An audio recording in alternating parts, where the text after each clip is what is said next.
Et donc sans plus attendre, voici la règle qui vous fait tous frémir d'impatience. Bande de petits cochons.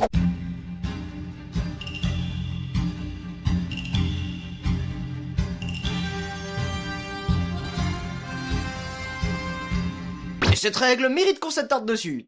J'en étais sûr. Gros dégueulasse. Vous êtes tous des cons! Des cons! Des cons! Bon, ça vient.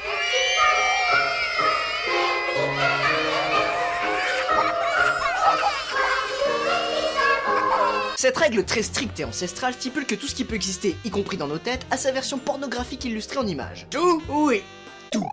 Avec cette règle en tête, chaque image peut devenir hilarante. ou stimulante. Que ce soit des personnages fictifs, Des monuments, des véhicules, de la nourriture, des objets, des logiciels. des symboles, toutes trouveront un jour ou l'autre leur version porno. L'origine de ce mème se trouve sur le site Zoomout, où l'on peut voir un dessin mis en ligne le 5 octobre 2004, représentant un utilisateur surpris par le fait de découvrir une image porno de personnage d'une BD populaire.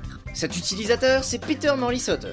Adolescent, Peter s'amuse à créer une bande dessinée, en s'inspirant de la célèbre BD Calvin et Hobbes. En 2003, alors âgé de 16 ans, il reçoit par email un dessin de Hobbes s'ébattant avec la mère de Calvin. C'est beau, la jeunesse. Ce qui ne manque pas de le traumatiser un moment. Petite chatte. En réaction, il réalise ce petit dessin traduisant son dépit face à la place importante que prend la pornographie sur internet. Et il poste l'image sur le réseau sans savoir ce qu'il allait déclencher. 6 ans plus tard, nous sommes alors en mars 2006, l'utilisateur Nukitol poste une définition de la règle sur le site Urban Dictionary. Et le 12 octobre, elle est ajoutée à la liste des règles de l'internet sur l'Encyclopédia Dramatica. Certains affirment même qu'elle serait en fait la toute première règle.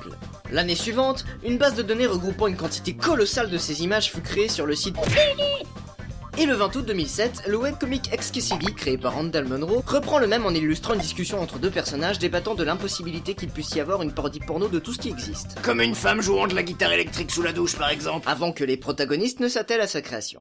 Dès lors, le phénomène se répand sur toute la toile. Comme un gros bucaquet. Le 17 février 2008, sur le canal B de 4chan, un fil de discussion nommé Rule34 a été démarré et a accumulé plus de 365 posts. Par la suite, c'est devenu un type de sujet récurrent.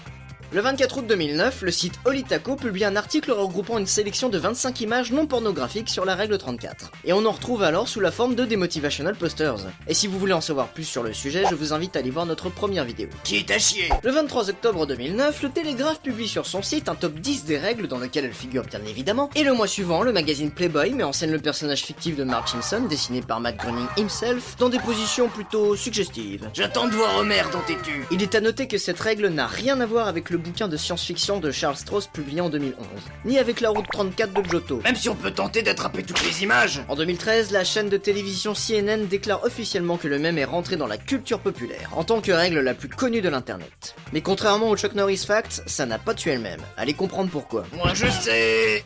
Ce mème est souvent utilisé comme un verbe. On peut demander de Rule 44 ou règle 34isée quelque chose ou quelqu'un. Avec le temps, cette règle est devenue tellement populaire qu'il suffit juste de la mentionner en l'illustrant de n'importe quelle image pour que le cerveau des utilisateurs, désormais sous l'emprise du démon, fasse le lien avec le coït. C'est un autre Pokémon. Ce qui entraîne de bonnes tranches de rigolade. Ou de bonnes branlettes. Et pour conclure, Coquin. voici ce qu'a écrit le professeur Susanna Passonen dans son livre Carnal Resonance Affect and Online Pornography. Les règles suggèrent que si vous pouvez imaginer une scène à caractère pornographique, peu importe qu'elle paraisse probable ou non, alors elle a déjà été réalisée et c'est disponible en ligne. Et si ça n'est pas le cas, alors c'est juste une question de temps. En gros, il y a du cul partout. Son énergie. J'entends. Et même la règle 34 a sa propre version.